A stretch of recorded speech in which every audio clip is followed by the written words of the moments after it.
खालसा वाहिगुरू जी की फतेह।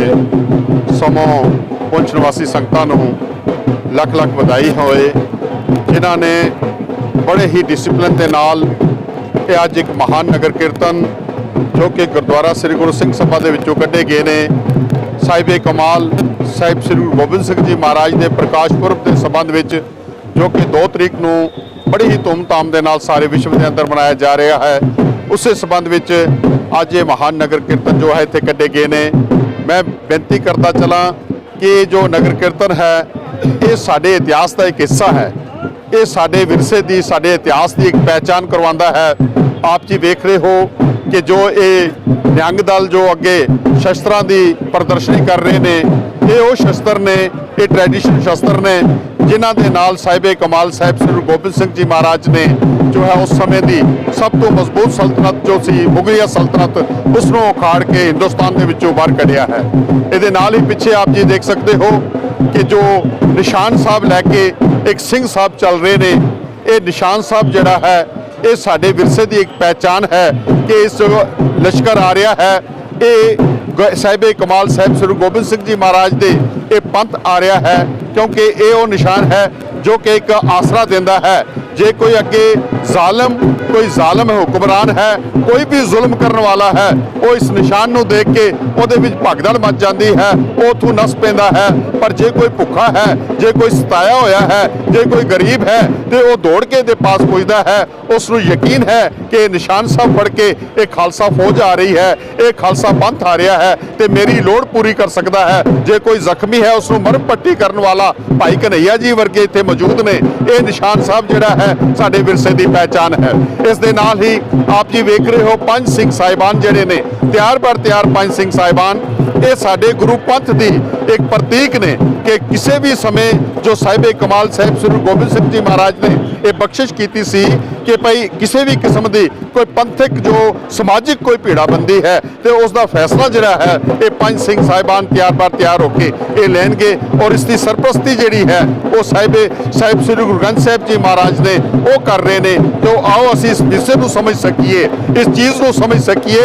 ये नगर कीर्तन केवल जो है ये कोई ये नगर कीर्तन नहीं कि कोई एक हजूम है या कट है ना, एक विरसे की पहचान है साडी दी। और अज असी महसूस कर रहे हैं कि साडी अपनी अफरा तफरी और कई तरह की एजेंसी कई तरह के डर वहम भरम वो इस किस्म के साडे अंदर पैदा हो रहे हैं कि अज आस्ते आस्ते असी अपना निशान साहब भी भुल रहे हैं, अपने 5 सिंघां नूं भी भुल रहे हैं। और ये जो चीज़ है साडी ये विरसे नूं पहचानने की लोड़ है। अज जो औखा समा असी नज़र आ रहा सानू उस औखे समय में ये 5 सिंह साहिबान एक झूलते निशान रहे पंथ महाराज के। ये झूलते निशान जिहड़े ने ये इस चीज़ की प्रतीक ने। ये दुनिया के किसी भी कोने में चले जाओ हर देश का अपना अपना निशान है, पर यह साहिब श्री गुरु गोबिंद सिंह जी महाराज की बख्शिश ये सारे विश्व के अंदर निशान साहब जिहड़ा है ये झुल रहा है। ये इस नगर कीर्तन की मानता है। आओ महाराज बख्शिश करन कि साहिबे कमाल साहिब श्री गुरु गोबिंद सिंह जी महाराज जिन्हां ने अपने सारा सरबंस जिहड़ा है वो वारिया है, एक एक करके चारे लखते जिगर जिहड़े ने वो संसार तो वारे ने। वो वारे कादे लई सन कि इसलिए कि इस हिंदुस्तान की अजमत, इस हिंदुस्तान की जो है जो रुली हुई जो जनता है उसके अंदर एक जुर्त पैदा करने वास्ते आओ महाराज बख्शिश करन असी गुरु गोबिंद सिंह साहब जी के दसे हुए कारनामिਆਂ ते चल के जो है वो अपना जीवन भी सफला कर सकीए।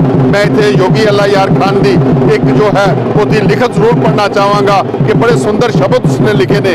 करतार की सौगंध है, नानक की कसम है, जितनी भी हो गोविंद की तारीफ वो कम है।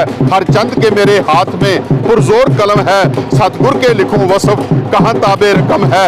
एक आंख से क्या बुलबुला कुल बहर को देखे, साहिल को लहर को या लहर को देखे तो इस किस्म की सोच, इस किस्म की विचारधारा ये गुरु गोबिंद सिंह जी महाराज की है। 42 साल की उम्र है पर कारनामे इन्ने ने कि जो है एक्सप्लेन करदिया बंदा बयान नहीं कर सकता। आओ महाराज बख्शिश करन कि मैं इत्थे दी जो है सारिया संगतां जिहड़ियां ने इसे तरह हुम हुमा के खुशी दे नाल अपने पुरब जिहड़े ने वो मनांदियां रहन। ये हिंदू सिख मुसलमान भाईचारा जिहड़ा है ये कायम रहे, साडी एकता इतफाक बनिया रहे, साडा इलाका, साडा स्टेट, साडा देश जो है, सारा विश्व जिहड़ा है एकता दे विच ही, ये शांति दे विच ही जो है तरक्की कर सकता है। तो मैं इत्थे दी एडमिनिस्ट्रेशन, इत्थे दे डीडीसी साहब, इत्थे दे एसएसपी साहब, इत्थे दे एडिशनल एसपी साहब जो साडे नाल इस वे चल रहे ने, मैं सारिਆਂ ਦਾ बहुत धन्यवाद करता हाँ। हर डिपार्टमेंट का बहुत धन्यवाद करता हाँ। हर डिपार्टमेंट ने सानू पूरी तरह कोऑपरेट किया। इत्थे दे मीडिया का बहुत धन्यवाद जो कि समय समय सिर साडे पास पुज के इस प्रोग्राम की कवरेज जिहड़ी है और सारिਆਂ तक पहुँचाता है। मैं एक बार फिर समूह संगतां दा, नौजवान बच्चों का जो है, छोटे छोटे बच्चे, नौजवान बच्चे सारे ही, बेबियां, मातावां, बहनां, बजुर्ग सारे, उन्होंने बहुत बड़ा कोऑपरेशन करके एक जो है डिसिपलिन का मुजाहरा करते हुए ये नगर कीर्तन जरा है निकलिया है। तो मैं एक बार फिर सारिया संगतां का बहुत धन्यवाद करता हाँ। बहुत कर दिखेमा। वाहिगुरू जी का खालसा।